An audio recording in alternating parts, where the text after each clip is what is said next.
Long ago, in a quiet village surrounded by tall iroko trees and red earth roads, there lived a kind young girl named Amara. She was gentle, hardworking, and loved by everyone, but her heart held one secret.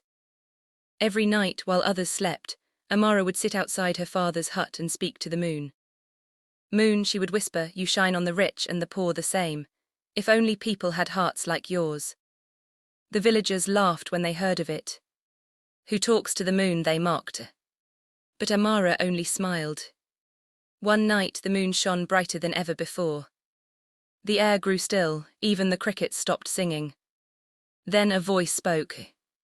"Amara, you have called me for many years. Tonight I answer." Before her stood a tall stranger, dressed in silver robes that shimmered like night water. "I am the moon," he said softly, "and I have come to take you as my bride if your heart is as pure as your words." Amara trembled, not with fear but wonder. By morning, the stranger announced before the village that he would marry Amara. But the elders grew suspicious.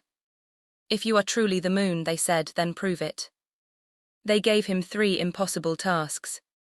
Light the whole village without fire.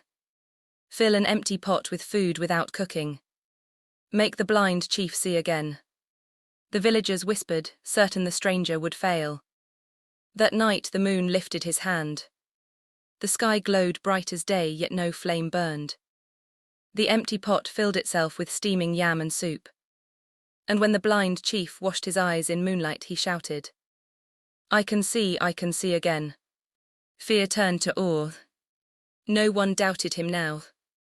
On the wedding night, the moon spoke gently to Amara. "You may come with me to the sky, or remain with your people. Choose with your heart." Amara looked at her village, the children, the elders, her father's hut.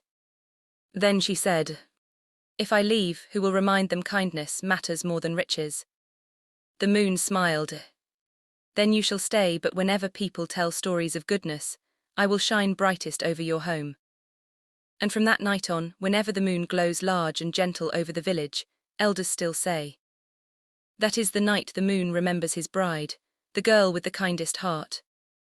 And that is why, my friends, the moonlight always feels warmer in a village where love lives.